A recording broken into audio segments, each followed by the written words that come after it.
everybody, what's going on? I'm Gregg Sussman, joined today by Jim Sonis of FanDuel, who's here to wrap up our Week 6 DFS preview, talking about the stacks you got to lock in there. What's going on, Jim?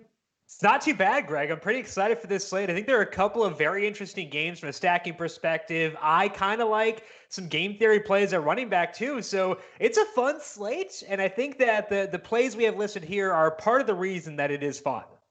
It's weird. With Russell Wilson and the Seahawks on a bye, Dak Prescott out for the year, the two stacks that we've gone with most often here in the Hurry Up, they're nowhere to be found this Sunday. So we'll start in a different direction, but still a popular direction. And that's with Lamar Jackson. Going with Lamar Jackson and his favorite target, Mark Andrews of the Ravens. That's the first stack. As I mentioned, I guess it was the Tom earlier in the week. Mark Andrews scores every week unless I put him in my DFS lineup, which was like once earlier this year. But you're going back with Lamar Jackson, back with Mark Andrews, a combination that has been lethal for DFS owners all season long. Yeah, and I think they're a very interesting combination this week because we haven't really seen a competitive game for the Ravens yet. They have run 74 plays in the second halves of games this year where the game was within two scores either way. That is less than every single team in the league except for the New York Jets. So when you look at Lamar Jackson's rushing totals, they're down. He's down like 32 rushing yards per game this year, down 3.5 carries per year. Part of that's probably intentional. Maybe they don't want him to run as much, but I think it's also because they just haven't had competitive second half games. They could get that here. Deshaun Jackson may be back for the Eagles. The offense finally showed some life last week, so maybe the Eagles can push and make the Ravens actually play in the second half of a game for probably the first time pretty much this entire year. So I'm expecting an uptick for Lamar because of that. It's also a really good matchup for him, but also a good matchup for Mark Andrews. Andrews facing this Eagles team, they let up, obviously we know the 3 touchdowns to Tyler Higbee, but also there has been other production against this Eagles team so far this year. So kind of like you, I'm not a big guy as far as using Mark Andrews. I tend to shy away. And honestly, in a vacuum, he is super over-salaried at $7,600. You don't pay $76 to get 5.8 targets per game. However, with Marquise Brown seeing Darius Slay, we may see some additional targets go Andrews' way this year. He has 40% of the team's red zone targets for the season, so those touchdowns, like you said, should keep on coming.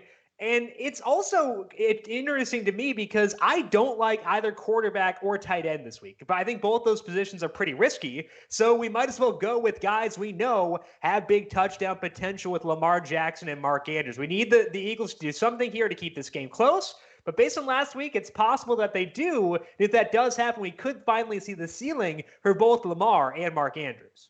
No game has been particularly close for these Ravens, and maybe this week will be a bit different. Lamar Jackson, Mark Andrews, always a threat to score a touchdown, always a threat to be dynamic and score a ton of points in FanDuel. Hopefully, this weekend is that week. Moving on to our next stack, the Packers are well rested, specifically Davante Adams, who's ready to go in week number 4. But the Packers held him out because they had a bye in week 5. Now, with that rest, with being 100%, Davante Adams is ready to break out. And Aaron Rodgers has been breaking out, well, most of the last decade. But people wrote him off this year. But that was a mistake because he has been absolutely fantastic. Pairing the two of them up this weekend seems like a no-brainer. Yeah, the rest is the big thing here, Greg, because like you said, Davante seemed like he was ready to go in week 4, got in limited practices the entire week. There are videos of him leaping into the stands to get football. So he looked good, but like you said, they held him out and they've had the bye week. So Davante is practicing in full.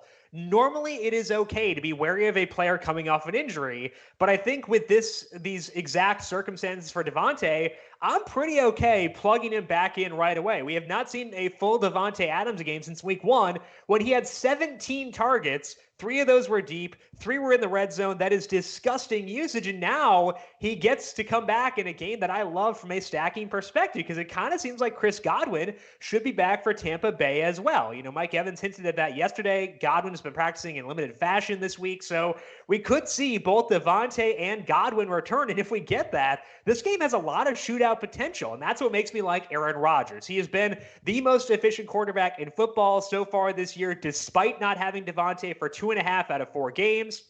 Now he gets Davante back. He's got Aaron Jones. Big shot Bob Tonyan is blowing up too. So I'm kind of in on this Packers team across the board now that Davante Adams is coming back. I think he elevates everyone on this team, but also in this game. I think that if I have just a single entry, I'm pretty tempted to load up on this game. Go with Rodgers, go with Davante, run it back with one of the Buccaneers wide receivers. I think that's a pretty viable strategy for this week, but the focal point for me will be the Packers, specifically getting to Rodgers and his top target once again. Getting his top target back on the field is going to prove very, very helpful to Aaron Rodgers and this offense. And if Tom Brady can get in the groove with the returning Chris Godwin, with Mike Evans, this back and forth shootout should be primed for stacking. So hopefully everybody's in there healthy and the scoring is at a constant and we're ready to rock late Sunday afternoon. This should be a fun one, Green Bay and Tampa. One final game to get to, and this is an interesting one also here, Jim. It's the Steelers that you're looking at, specifically Ben Roethlisberger, and you're pairing him up with Chase Claypool. You are coming off this wave of 4 touchdowns last week from Chase Claypool, and you're buying right back into it. You're believing that the scoring is going to be there again. You're not going with Juju. You're not doing a game flow thing with James Conner. You're going with the guy that scored 4 touchdowns. Obvious question, can you do it again?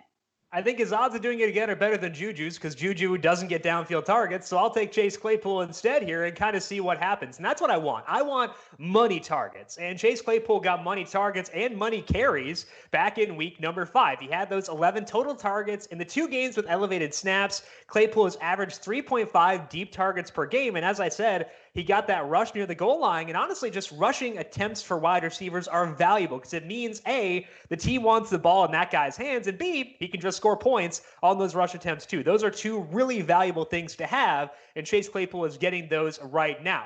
As far as Ben Roethlisberger goes, we have not seen the ceiling from him thus far this year. He's been between 19 and 22 FanDuel points in all 4 games, which is fine, but it's not great.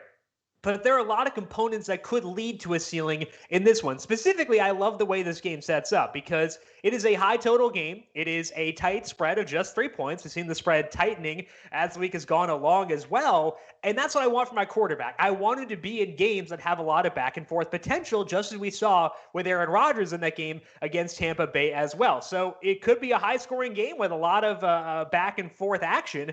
That's a good thing, and that's a good way to coax out a ceiling from a player who hasn't shown one so far this year. The ceiling is not a concern for Chase Claypool. We know he has that based on what happened last week, but I think it's there for Big Ben too. That's especially true if Deontay Johnson plays, because as mentioned, Juju just refuses to get downfield targets, so that's not going to help Big Ben, but Deontay can, Eric Ebron can, Chase Claypool can, and all 3 guys are healthy out of that trio. I think Roethlisberger has a path to a big game. So to me, I want to buy him in here before Roethlisberger shows that ceiling once again, plug him in, see what happens, and stack him up with Chase Claypool in a game that I like quite a bit. While the ceiling may not have been there thus far for Ben Roethlisberger, the floor has been. I mean, he's been as solid as they come. He's not going to kill you here on Sunday. Chase Claypool, as shown last week, can certainly make your day. He gets down the field, as do those other targets that you mentioned. If Deontay Johnson can play, those weapons will be at full disposal for Ben Roethlisberger. My only concern is if Kevin Stefanski never gives him the ball because he's just going to be running the entire game. That's my only concern, time of possession. But if the Steelers do get the ball, I imagine they'll try to push him downfield, which means a whole lot for Ben Roethlisberger and Chase Claypool. That's going to do it for us here on the FanDuel Hurry Up. Jim, I will note Ryan Fitzpatrick and Davante Parker did not make the cut. Well, Greg, we talked about high-scoring tight games. It's hard to have a tight game against a team that refuses to score points and is starting Joe Flacco. So it's nothing against Ryan Fitzpatrick and Davante Parker. It's all against the New York freaking Jets. And you can blame them for the lack of inclusion of the Dolphins guys.